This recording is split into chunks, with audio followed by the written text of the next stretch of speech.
I've worked in that building for 6 years. I knew every floor, every stairwell, every flickering light in the parking garage.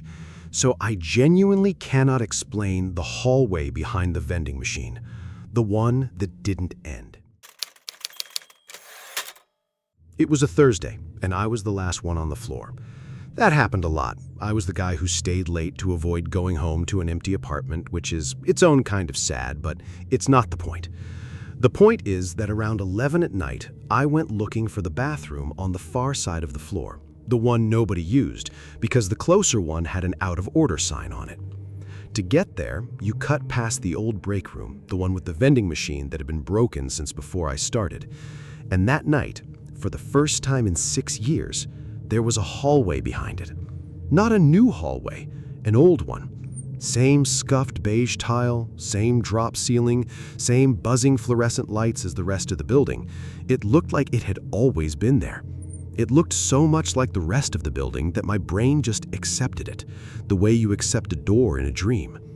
I walked down it because the bathroom was supposed to be that way. The hum of the lights is the thing I keep coming back to. You know the sound fluorescent tubes make, that low electric drone? In every other part of the building, it was uneven. One light buzzing here, another flickering there, the messy noise of an old building. In this hallway, the hum was perfect. One single note, the same in both ears, the same no matter how far I walked. It was the sound of a held breath that never ended. And I walked for a long time. That's the part that doesn't make sense even to me. The floor I work on is maybe 200 feet across. I walked that hallway for what had to be 10 minutes, and it kept going. The same tile, the same drop ceiling, the same yellowed walls, the same doors that wouldn't open, evenly spaced, exactly identical. On and on. I'd pass a water stain on the ceiling, and then, too soon, pass the same water stain again, or one just like it. There were no windows. There was no end. I told myself I'd taken a wrong turn into some part of the building I'd never seen. Old buildings have weird additions, sealed-off wings, I told myself. But I knew the footprint of that building from the parking lot. There was no room for this hallway. It was longer already than the building was wide. It was longer than the whole block. I turned around to go back. The hallway behind me looked exactly the same as the hallway ahead of me. And the vending machine, the break room, the way I'd come in, gone. Just more hallway, in both directions, humming that one perfect note. That's when I heard the other footsteps. They were behind me, far back, the soft squeak of shoes on tile. When I stopped, they stopped, but a half-second late, like an echo that didn't quite know how to be an echo. When I walked, they walked. I called out, "Hello," and my voice went into that hallway and didn't come back. No echo at all, which is impossible in a hard-tiled corridor. And the footsteps didn't answer either. They just kept their distance, matching me, never closer, never gone. I'm not proud of what I did next, which was run. I ran until my lungs burned, down a hallway that did not change, that did not end, that gave me nowhere to run toward, and the footsteps behind me sped up to match, still keeping that exact distance, still a half-second off the beat of mine. And I understood with a sick certainty that whatever was back there could have caught me any time it wanted. It wasn't chasing me. It was hurting me.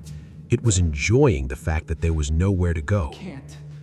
I can't keep going. I don't know how I got out. I've tried to reconstruct it 100 times and I can't. One moment I was running through that endless hum, and the next I was on my hands and knees on the normal carpet of my actual floor, by the actual elevators in the actual building, with the city lights in the actual windows. My phone said it was 4:40 in the morning. I'd gone looking for the bathroom at 11. I went back during the day with the lights on and people around and stood where the hallway had been. There was the broken vending machine. There was the wall, a solid wall. I knocked on it, solid. I asked a coworker if there had ever been a hallway there, and she looked at me like I was losing it. And maybe I was. Here's the thing I can't shake. The reason I'm telling anyone at all. A few weeks later, the cleaning crew reported that one of their guys never clocked out one night, walked off the job they assumed, quit without notice. His cart was found by the old break room, by the vending machine, and I think about that one perfect held breath hum and the footsteps that kept their distance, and I wonder if they were ever really an echo of me at all, or if they were someone else already in there, walking and walking and walking, hoping the footsteps behind them might be a way out.